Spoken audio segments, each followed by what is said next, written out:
이란과 이스라엘 간 이 무력 충돌 지금 사흘째 이어지고 있습니다. 이스라엘은 이란의 이 가스전과 미사일 시설을 이거를 다시 공격을 했네요. 네. 점점 더 심해지는 것 같아요. 그렇습니다. 예. 이스라엘이 이란을 공격했을 때 처음에는 나탄즈라고 하는 이제 핵 시설이죠. 핵 관련 시설에 중점적으로 투입을 하고, 네. 그 다음에 이제 주요 군 인사들이 있는 군사 시설에 이제 중점적으로 여기 가서 그 공습을 했거든요.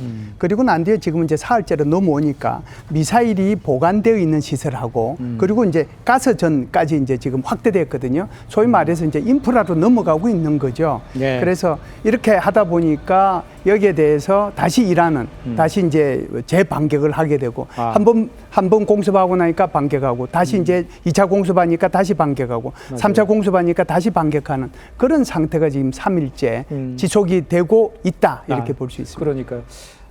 전면전은 어렵지 않겠냐라는 지적들도 하고는 있습니다만 지금 양상을 보면 꼭 확신할 수 있는 상황도 아닌 것 같아요. 그런데요, 특히 이번 이스라엘의 기습 공격에는요, 이스라엘의 정보기관이 모사드가 있었다고 좀 전해지고 있습니다. 특히 이스라엘 밀반입한 드론을 이용을 해서 군 수뇌부 또 핵과학자 최소 6명이 숨진 것으로 지금 확인되고 있습니다.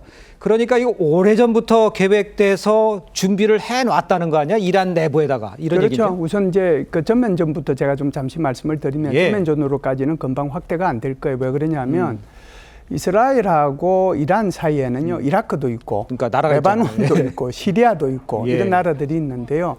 사실상 텔아비브하고 테헤란하고 그 사이 직선거리만 해도 1,600km입니다. 그러면은 이게 전면전이 일어나려고 하면은 육군이 들어가야 되는 거거든요.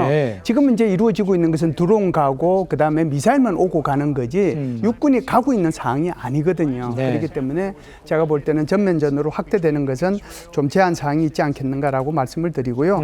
두 번째는 지금 이제 질문하신 것에 대해서 말씀을 드리면, 이것은 우크라이나가 얼마 전에 러시아의 전략 폭격기를 드론으로 이렇게 공격한 거 혹시 기억하시죠? 그래서 그걸 보면은 이때도 이제 우크라이나의 정보 당국자들이 그쪽으로 물론 뭐 한 4,000km 떨어진 곳까지 그쪽으로 전부 다 이 드론을 갖다가 이동시켜 가지고 한꺼번에 문을 열어서 드론을 공격해 가지고, 사실상 수백만 원짜리 드론을 가지고 수억짜리 폭격기 수십 대를 지금 격파한 거지 않습니까? 그것을 우크라이나 대통령은 거미줄 작전이라고 그랬는데, 그 거미줄 작전이 이번에는 이스라엘이 이란에 대해서 동일하게 사용을 한 겁니다. 그래서 사실상 이스라엘의 정보기관이라고 하는 것이 모사드인데, 그 모사드가 그런 작전에 핵심적인 역할을 하지 않았는가. 그래서 일단 드론이라든지 이런 것들을 미리 이란 내에 다 갖다 놓고, 이제 결정적인 그 순간에 그 드론을 전부 다 투입을 시켜가지고 군수뇌부와 그리고 핵과학자들을 동시에 이렇게 타격을 해서 사살했다, 이렇게 볼 수가 있죠. 아마 정보기관은요, 저는 이것이 제대로 된 정보기관이라고 생각을 합니다. 알겠습니다. 이런 상황에 이제 결국 미국과 이란이 하기로 했던 6차 핵 협상 취소됐습니다. 이스라엘과 이란의 공격이 계속되는 상황에서 핵 협상이 지금 취소된 이 협상이 다시 재개될 수 있습니까? 예, 뭐 가능성이 전혀 없는 건 아닌데요. 지금까지 4월달, 5월달 2달 동안에 집중적으로 미국과 이란 사이에 핵 협상이 이루어졌거든요. 5차례에 걸쳐서 이루어졌습니다. 물론 이제 평행선을 달렸죠.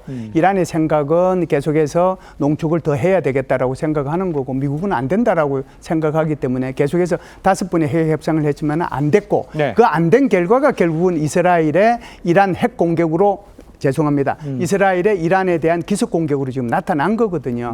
자, 그렇다라고 하면은 원래 6차 협상은 어디서 하도록 돼 있냐면은 지금 전체적으로 5차례에 걸쳐서 이 협상의 중재자는 오만이 했습니다. 그래서 오만에서 하도록 돼 있었는데 오늘이에요, 15일 날.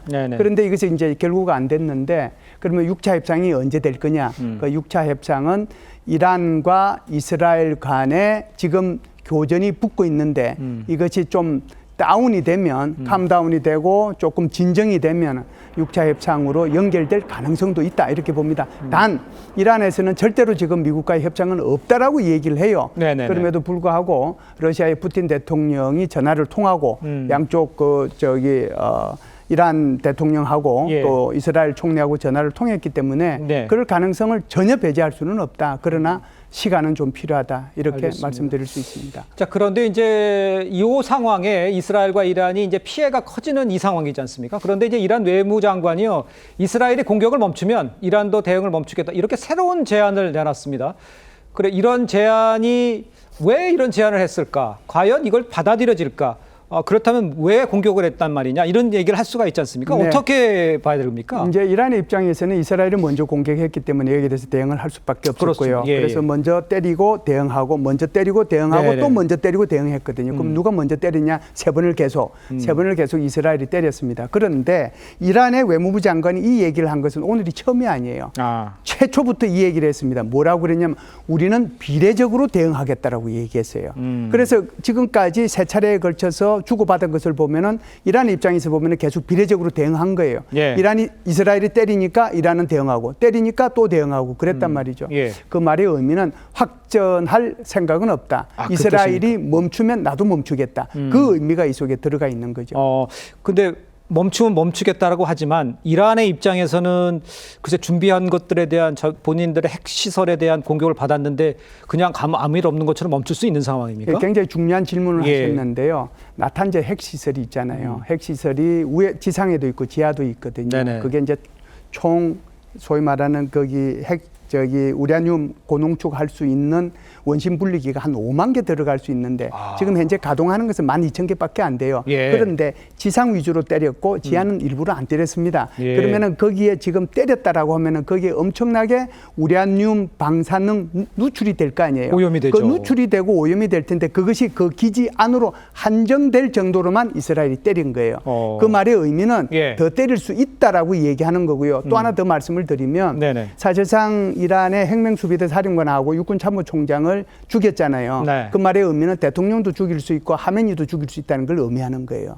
그러니까 그 정도의 능력을 나 가지고 있다. 네 하는 것에 따라서 달라진다라고 하는 것을 이스라엘이 보여준 거거든요. 예. 그렇기 때문에 이란의 입장에서 보면 지금 일일이 대응할 수 없는 것이 이란은 사실상 지금 수십 년 동안의 미국의 제재를 받아왔어요. 네네. 군사력은 뭐 아주 많다라고 얘기하지만 지상군은 한 60만 명 넘어 돼요.